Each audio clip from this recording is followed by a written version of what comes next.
ఒక బ్రాహ్మడు ఉండేవాడు. ఈయన శ్రీపాద శ్రీవల్లభుల యొక్క పరమ భక్తుడు. కురుపురంలో ఉన్నటువంటి స్వామివారిని దర్శనం చేసుకొని నాకు గనక వ్యాపారంలో లాభం కలిగినట్లయితే సహస్ర బ్రాహ్మణ భోజనం చేయిస్తానని చెప్పని మొక్కుకున్నాడు. 1000 మంది బ్రాహ్మణులకు సంతర్పణ చేస్తానని మొక్కుకున్నాడు. అలా మొక్కుకొని తాను వ్యాపార నిమిత్తంగా ఏ ఏ గ్రామాలకి ఏ ఏ నగరాలకి వెళ్ళాడో అక్కడల్లా కూడా విశేషమైనటువంటి లాభాలు పొందాడు.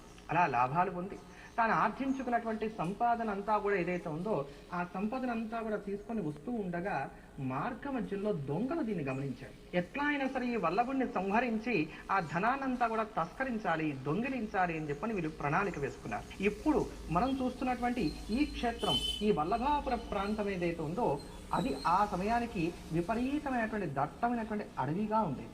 వల్లభుడు ఈ ప్రాంతానికి వచ్చాడు. ఇక్కడికి వచ్చేసరికి ఇతన్ని వెంబడిస్తున్నటువంటి 4 దొంగలు ఎవరైతే ఉన్నారో ఆ 4 దొంగలు కూడా కలిసి అతను కుత్తుకొని పోశారు. అంటే కత్తి పెట్టి అతని యొక్క మెడను నరికి వేశారు.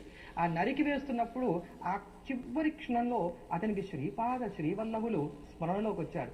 శ్రీపాద వల్లభ అంటూ ప్రాణాన్ని విడిచాడు. ఒకసారి ఎప్పుడైతే తన భక్తుడు ఆర్తితోటి తనని ఎలుగెత్తి పిలిచాడో వెంటనే పులకించి కరుణించి కదిలిపోయాడు శ్రీపాద శ్రీవల్లభుడు. కురోపురంలో ఉన్నటువంటి ఆ మహనీయుడు తన దివ్యమైనటువంటి తేజో రూపమైనటువంటి యతు రూపంలో అక్కడ సాక్షాత్కరించాడు. త్రిశూలంతో ఆ యొక్క వల్లభుడిని సంహరించినటువంటి దొంగలు ఎవరైతే ఉన్నారో వారందరినీ కూడా పొడిచి చంపివేశాడు. ఆ 4 దొంగల్లో 4వ దొంగవాడు మాత్రం శ్రీపాద వల్లభుల్ని సహజంగా దొంగని కాదు,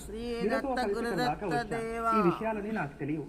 సర్వాంతర్యామి అయినటువంటి నీకు మాత్రం ఈ విషయం తెలుస్తుంది కదా, నన్ను అనుగ్రహించు, కరుణించు, సంహరించు అని చెప్పని వేడుకుంటే శ్రీపాద శ్రీవల్లభులు అనుగ్రహించి అతన్ని మాత్రం విడిచిపెట్టి అతని చేతికి కాస్త చిటికడి విభూతి ఇచ్చి ఏ వల్లభుడి యొక్క శరీరము ముండెము 2 వేరువేరుగా ఉన్నాయో వాటిని అతికించి దానిపైన ఆ విభూతిని చల్లమని చెప్పి అలా చేసిన తర్వాత తమ అపారమైనటువంటి కారుణ్య దృష్టితోటి ఆ వల్లభుడి యొక్క శిరస్సు వంక ఒక్కమారు పంకించి చూసి అదృశ్యమైపోయారట శ్రీపాద శ్రీవల్లభుడు. తెల్లవారేసరికి ఆ చనిపోయినటువంటి వల్లభుడికి ప్రాణం కలిగింది. నిద్రలో నుంచి లేచినటువంటి వాళ్ళలాగా పైకి లేచాడు. చూశాడు, చుట్టూరా 3 శవాలు పడున్నాయి. ఒక మనిషి పక్కన కూర్చొని ఉన్నాడు. ఏం జరిగిందో అర్థం కాలేదు. ఏమిటి అని అడిగాడు. ఆ కూర్చున్నటువంటి ఆ వ్యక్తి జరిగిన వృత్తాంతం అంతా చెప్పాడు. పులకించిపోయాడు వల్లభుడు.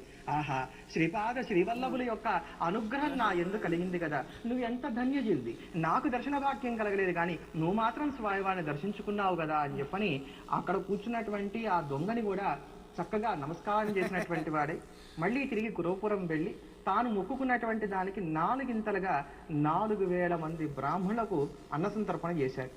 ఇలా శ్రీపాద శ్రీవల్లభులు వల్లభుడిని అనుగ్రహించినటువంటి ప్రదేశం